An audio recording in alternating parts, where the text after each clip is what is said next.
Muling naghayag ng suporta si House Speaker Martin Romualdez para sa pag-amyenda ng economic provisions ng konstitusyon na isinusulong na rin sa Senado.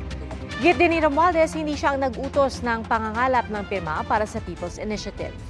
Saksi, sina Mav Gonzalez at Sandra Aguinaldo. Sa 254 legislative districts sa Pilipinas, mahigit kalahati na ang nagsubite ng pirma para amyendahan ang saligang batas sa pamamagitan ng People's Initiative. Pero ayon sa veteranong election lawyer na si Attorney Romulo Macalintal, dapat itigil na ng COMELEC ang pagtanggap ng mga signature sheet dahil hindi raw ito pwedeng maging basihan ng People's Initiative.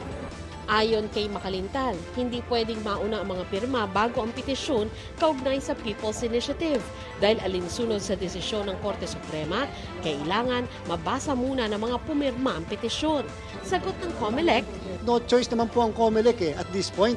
Number one, ministerial duty po namin yan. Baliwala lahat ang signatures na yan hanggat hindi pinafile sa amin ang formal na petisyon. So tingnan po natin at dapat, obligasyon naman ng magpa-file ng petisyon ng proponent na kumbinsihin ang COMELEC na talagang naintindihan ng mga kababayan natin yung kanilang pinirmahan. Ang pagbubukas muli ng sesyon ng Kamara kanina,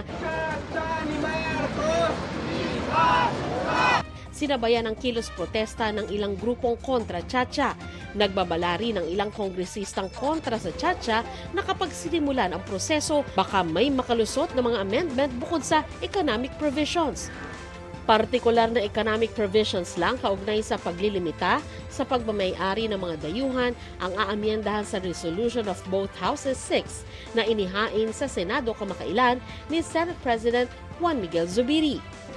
Nauna nang sinabi ni Zubiri, itataya niya ang kanyang posisyon na economic amendment lang ang itutulak nila at kahit magsingit ang Kamara ng political amendment, hindi sila papayag. Si House Speaker Martin Romualdez muling naghayag ng suporta sa resolusyon.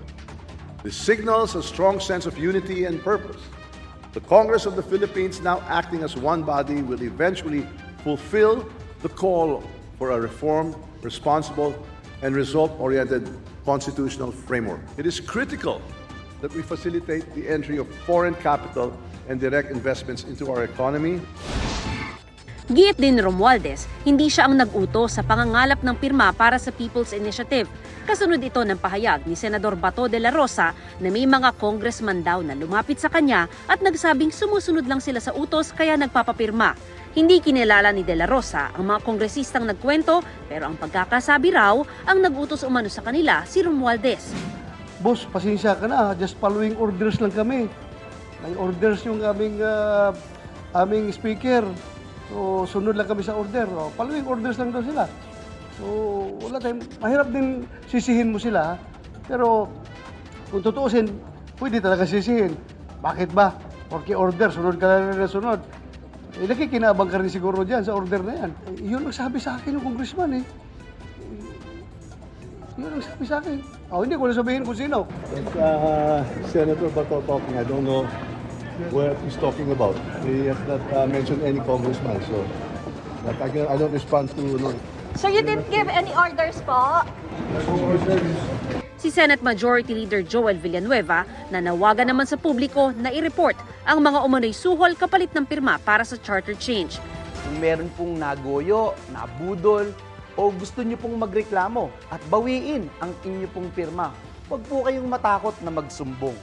Magpadala po kayo ng post, ng video, picture o screenshot ng mga text ng mga panunuhol. Si dating Pangulong Rodrigo Duterte naghayag ng pagkondena sa umano'y suhulan kapalit ng pirma para sa Chacha. It does not only leave a bad taste in the mouth. Actually, it's almost, how they term it, repugnant, a disgraceful act. So, hindi ako pabor kung gano'n, hintuin na lang nila. Ang end result nito is that a new constitution, if ever, it will just destroy the nation. It will open the floodgates of political abuses, pati the perpetuation of powers. Kung sino ngayon gusto nilang tumuloy-tumuloy.